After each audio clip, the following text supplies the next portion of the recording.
et avoir en lui l'habitude d'un administrateur. Et avoir en lui l'habitude d'un administrateur. Voyez-vous? Donc, si on gère, c'est qu'on est administrateur. Un administrateur, c'est celui qui gère les biens d'autrui. Ou bien, ouais, les biens d'autrui, mais il gère quelque chose. Il est là pour administrer, pour ordonner, pour gérer, pour que les choses soient telles que Dieu voudrait.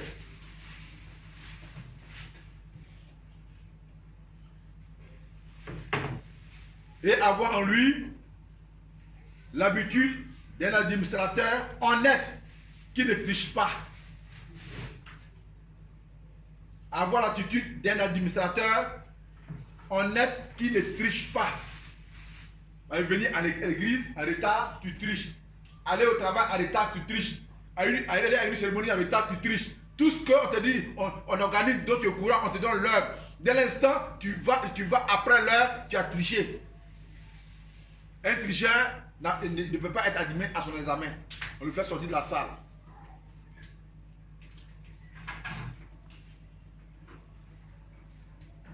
Ça, c'est l'introduction. Grand 1. Ça marche plus, hein?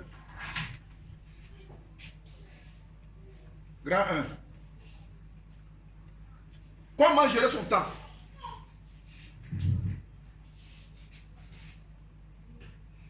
Grand 1. Comment gérer son temps?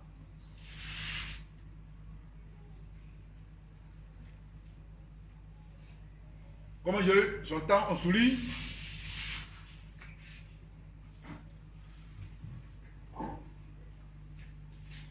Il y a une période en toutes choses. Il y a une période en toutes choses. Chaque chose a une période. Chaque chose a son temps. Chaque chose a son temps. Il y a un temps pour naître, il y a un temps pour vivre. Et il y a un temps aussi pour mourir. Il y a un temps de joie. Il y a un temps aussi de quoi? De malheur. Il y a un temps de souffrance. Il y a un temps d'allégresse. Dieu a fait toutes choses, a disposé toutes choses selon le temps. Mais écoutez, le monde dans lequel nous sommes est gouverné par le temps. On arrive à reconnaître les époques par le temps. C'est pourquoi si nous jouons avec le temps, oh frère, on est hors de Dieu. Ne pensez que nous sommes des chrétiens, mais nous sommes hors de Dieu. Parce que lorsque le temps de la lune arrive, la lune apparaît. La lune ne reste pas derrière. Et c'est par la lune que nos parents arrivaient à savoir, à connaître les époques. Mais si l'époque arrive et que la lune n'apparaît pas, est-ce que la lune a obéi à l'Éternel? Non. Mais comme toute chose est soumise à Dieu, alors la lune prend l'initiative d'apparaître à son temps. Quand le temps du soleil arrive, le soleil apparaît. Quand le temps de l'obscurité arrive, elle apparaît. C'est tout. Donc si nous on joue, et que pendant que Dieu a besoin de nous pour une cérémonie, et que nous on ne va pas attendre, et qu'on vient de retard, on est désobéissant. Oh frère, quelle que soit ta conversion, de Dieu ne le voit pas comme son fils.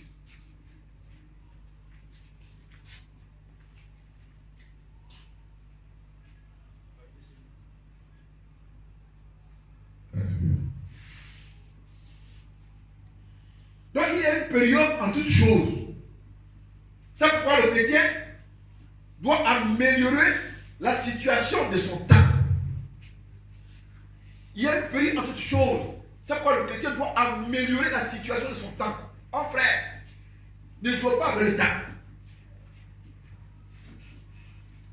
Un élève qui se permet d'aller toujours en retard à l'école, dans la conduite, tu vas voir 0. Mais quand tu es toujours présent, à l'heure, on te félicite. On dit, lui là, vraiment, il est vraiment converti, il est un bon élève. Il y a une période en toutes choses, c'est pourquoi le chrétien doit améliorer la situation de son temps.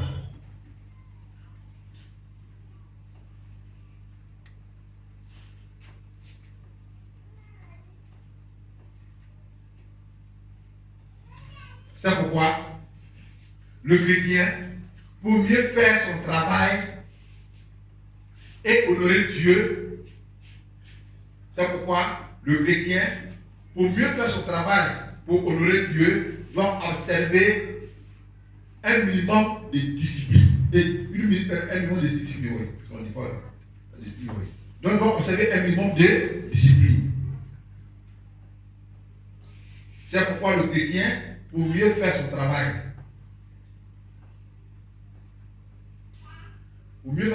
et honorer Dieu. Quand tu travailles bien, tu honores Dieu. Quand tu vas à l'heure, tu honores Dieu. Pas ton patron, mais tu honores Dieu parce que tu es chrétien. C'est pourquoi le chrétien, pour mieux faire son travail et honorer Dieu, doit observer un minimum de discipline. Tu dois discipliner ta vie. Tu dois discipliner ton corps à répondre aux heures où tu dois te lever pour pouvoir te préparer et aller à l'heure là où tu étais invité.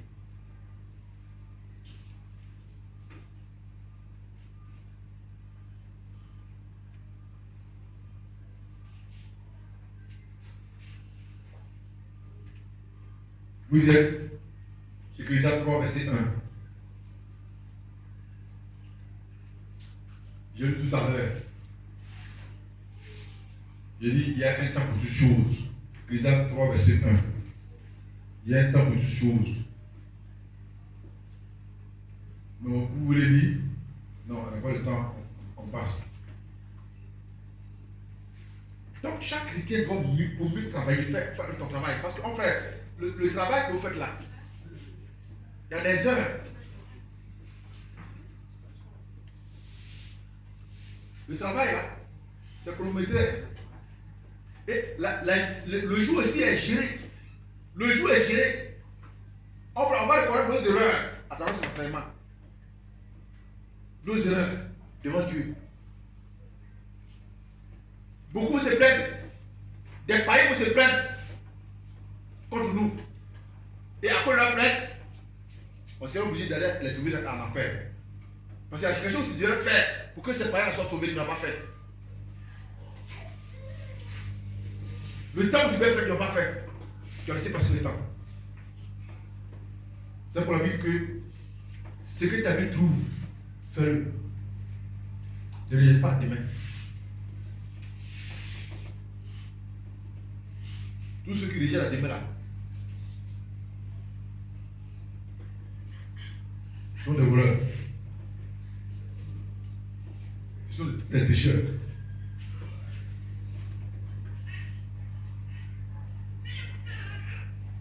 Par ailleurs, une personne qui passe 1 heure par jour, écoutez, une personne qui passe 1 heure par jour, si tu passes 1 heure par jour, assis, en train de dormir, assis, en face d'une télévision, utilement. Par ailleurs, une personne qui est assise, ou bien qui passe 1 heure par jour, à ne rien faire, 1 heure par jour à ne rien faire. Dans chaque jour, il passe 1 heure, elle passe 1 heure par jour à ne rien faire. Perdra 365 heures. Une personne qui passe 1 heure par jour à ne rien faire perdra 365 heures par an. Dans une année, tu vas perdre 365 heures.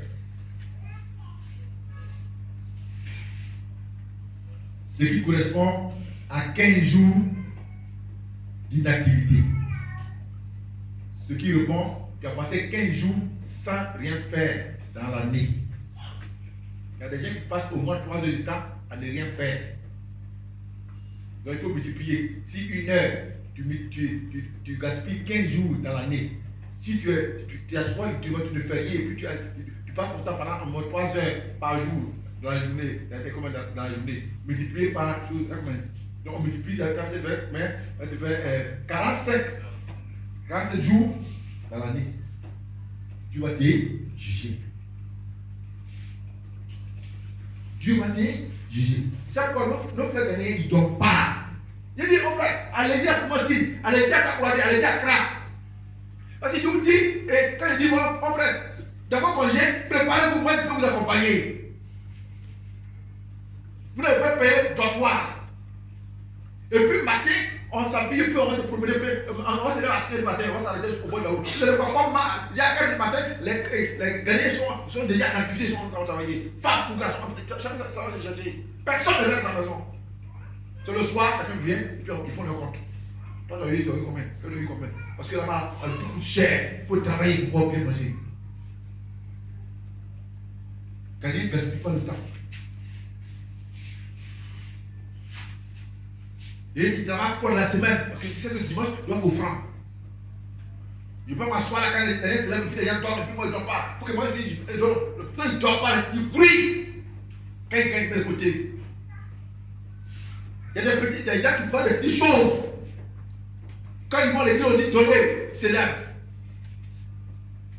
Autant il faut qu'on lui demande, ils interviennent. Puis nous, on est moins. Donc, mon frère, voyez le temps que nous passons. Ça nous en rend compte, nous gaspillons le temps que Dieu nous donne. Et on aura un compte à rendre à Dieu. Le compte à rendre à Dieu, pas besoin de nos péchés, mais les retards.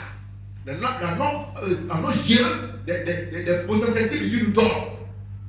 Des ressources naturelles, spirituelles, nos talents. Vous allez voir, beaucoup de l'église seront jugés à travers les talents. Voyez-vous, quand les talents, ce sont les dons naturels que tu as. Si tu as un métier, c'est ton talent. Si tu as une connaissance, c'est ton talent. Mais quand tu viens à l'église, tu dois mettre cela au service de l'église. Si tu es menuisier, tu dois être, quand on fait un travail qui s'agit de la menuiserie, c'est toi qui dois prendre sa charge.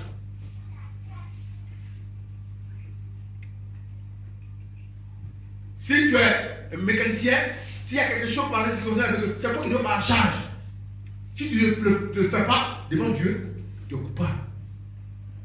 Si tu es médecin, et qu'il y a un cas dans l'église, tu dois te prendre en charge. Selon les métiers que nous avons, si tu es dans l'église, quand ces choses se décident, tu dois intervenir. C'est toi. Et si tu ne le fais pas, voilà un compte à Dieu. Cet talent-là, tu ne l'as pas acheté. Tu n'as pas donné l'argent pour l'avoir. C'est Dieu qui te donne la sagesse de pouvoir t'enquérir. Mais il faut mettre au service des autres. Donc, nous voyons, on a passé 4 jours du gaspillage.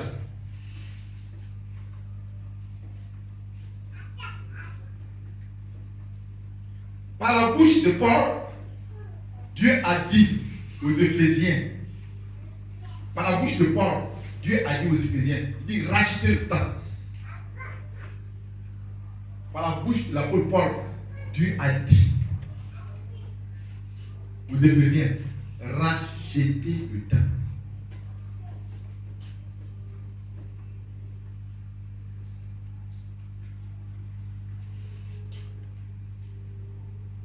Dieu, par la bouche de son serviteur Paul, a dit aux Corinthiens, rachetez aux Éphésiens, rachetez le temps. Éphésiens chapitre 5, verset 16.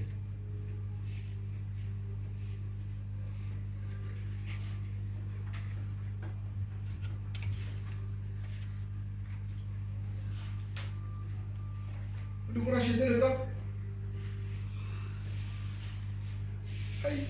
Je crois que Isaïe pour dire, Seigneur, aide-moi à savoir compter mon temps et mes jours. Il dit, aide-moi à compter mes jours, pour ne pas que je sois surpris. Aide-moi à compter mes jours. En fait, il faut savoir gérer son temps. Oui. Éphésiens 5, chapitre 16. Oui. Éphésiens 5, 16. Oui. Rachetez le temps. Oui. Car les jours sont mauvais. Rachetez le temps, mon frère. Ne jouons pas le temps. Quand tu as besoin de ta cour, quand tu as un rendez-vous, mon frère, il faut aller avant l'heure. Beaucoup ont raté le travail parce que l'heure à laquelle il devait être en appoint pour pouvoir vraiment bénéficier. Ils ne sont pas dans l'heure. Ils ont pris des escortes et puis on les a laissés. Maintenant, il vient dire, on a déjà pris les gens, je n'ai pas vu d'arriver. Le monsieur t'a donné un rendez-vous. Il dit, viens à telle heure, viens prendre ton argent. Tu es venu après l'heure. Il dit, ah, il vient de parler tout à l'heure même. C'est ton retard. C'est ton manque de gérance. Tu n'as pas eu plus. Je n'ai pas ton temps. Oh, non, pas que j'ai dit ce qu'il va faire, c'est toi qui vas perdre. Tout ce que nous avons fait tout à l'heure, un matin, il connaît Dieu. Quand je suis arrivé à l'église de Dieu, je marchais, j'étais dans la voiture. Dieu m'a dit, mon fils, regarde, je dis une chose. Il dit, il y a deux choses que je voulais t'enseigner. Il dit, quand l'homme fait du mal à l'homme, ce n'est pas à l'homme qu'il fait, c'est à Dieu. Il fait le mal. Parce que Dieu a aimé l'homme. Il a créé à son image. C'est pourquoi quand l'homme a péché, moi l'Éternel, je me suis sacrifié pour le sauver. Donc si quelqu'un s'amuse à faire du mal à un homme, ce n'est pas à lui, mais c'est à moi l'Éternel qui l'a fait. Et si quelqu'un fait du bien aussi également à un homme, ce n'est pas à lui qui l'a fait, mais c'est à moi l'Éternel. Et chacun aura sa récompense. Il dit, ah, si c'est comme ça, moi je ne vais jamais rendre le mal par le mal. Il dit, celui qui fait le mal, il continue à faire. Mais celui qui veut faire le bien, il continue à faire le bien. Ne regarde pas les autres. Si tu veux faire le bien, continue de faire le bien. Mais il n'y a pas le problème de Paul ni de Pierre. Celui qui veut faire le mal, qui continue à son mal. Mais chacun va recevoir sa récompense. Parce que tout ce qu'on fait, ce n'est pas un homme en fait, mais c'est à Dieu en fait. Si vous donnez quelque chose à un homme, ne regardez pas l'homme, regardez Dieu. Si tu fais du mal aussi à un homme, ne regarde pas l'homme, mais c'est Dieu qui a dit que tu es une femme. Et si tu fais du mal à Dieu, on fait que tu avoir une récompense. Toutes choses ont une récompense. Donc si nous sommes là, Dieu nous donne les heures et qu'on les gaspille, ce n'est pas pour le pasteur qu'on fait. On fait pour nous-mêmes, pour l'Éternel. Et quoi que vous mangez, quoi que vous buvez, faites le problème du Seigneur.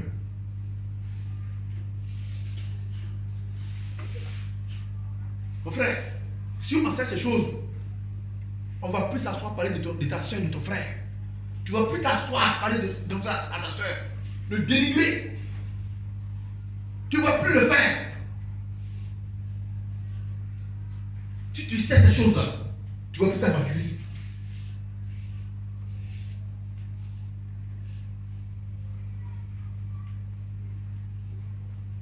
Il dit vraiment Dieu, donne-moi la force, qu'il continue, qu'il ne regarde pas l'homme. Parce que vraiment, effectivement, on a été beaucoup frustrés dans la situation qui nous a permis de voir, mais en tout cas, Dieu dit quoi? Ce n'est pas celui qui tombe qui est important, c'est celui qui sait se relever. Il dit certains perdent le temps dans les promenades. Certains perdent le temps dans les promenades inutiles. Sans but. Ils perdent le temps dans les promenades utiles. Sans but. C'est un péché. Tu vois où? Non, je me promets. Le temps t'appartient. Pour me développer. Tu vas où? Je vais à un rendez-vous. Tu vas où? Je vais pendant une visite à mon frère. Et nous, mon frère est malade, telle maison, je vais le voir. Mais tu vas où? Je me promets plus parce que je n'ai rien à faire, je me distrais un peu. Tu vas prendre le temps de Dieu pour te distraire.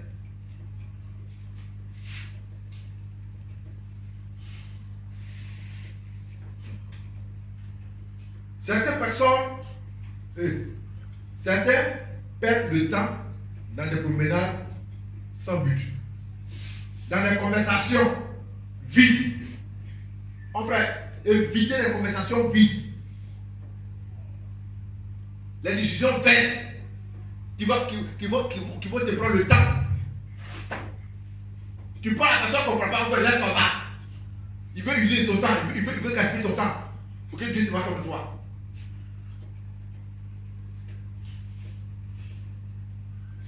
Dans la conversation vide. Et il ne faut que s'occuper à des futilités. Au lieu d'arrêter d'autres choses, à des futilités, des trucs banals, des trucs inutiles. Tu te donnes ces choses pour gaspiller le temps. On se donne à ces choses-là pour gaspiller le temps, les conversations vaines, les fausses promenades sans but, et les conversations négatives. Tout ça, c'est pour gaspiller le temps. Dieu n'aime pas ça.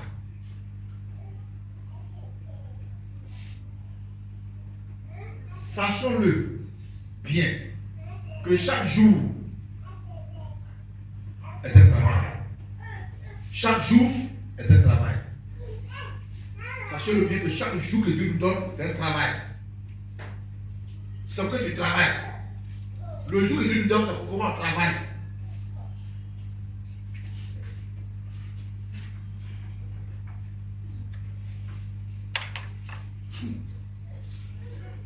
Allumez la télévision. Il n'y a rien à faire. Enfin, on a comme beaucoup d'erreurs. On prend 3 étoiles, on a 6 à la télévision. On n'a rien à faire.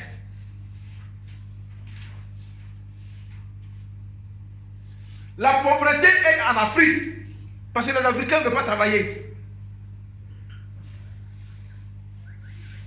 Les Américains ils disent time is money. Ils ne peuvent pas prendre le temps. Ça soit une du temps pour les télévisions, pas de ce temps-là. En Afrique, si, on peut s'asseoir pendant 4 minutes pour regarder la télévision, et puis on n'a pas sommeil. Mais quand on vient le lire, 30 minutes, on commence à dormir.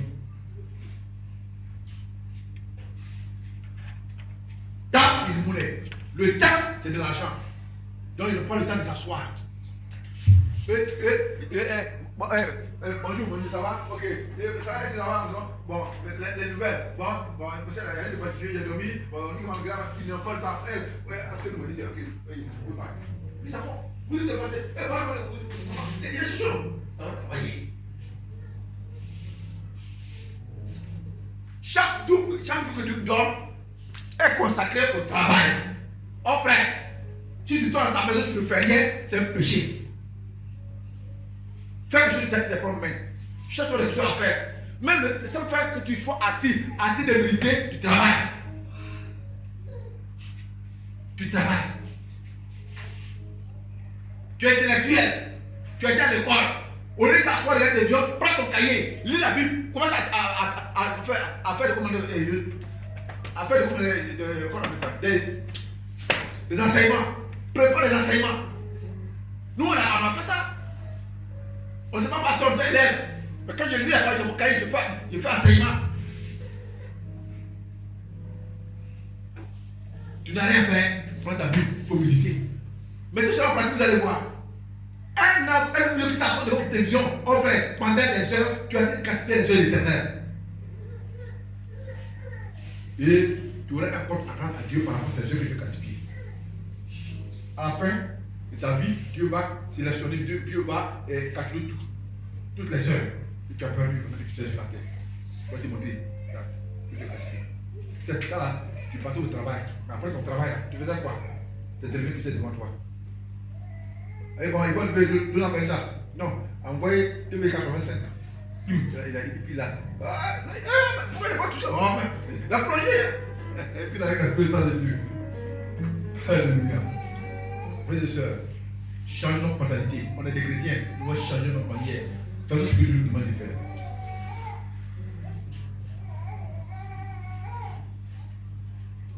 Donc, il dit que sachez bien que chaque jour est consacré au travail. Chaque heure, chaque minute sont des moments favorables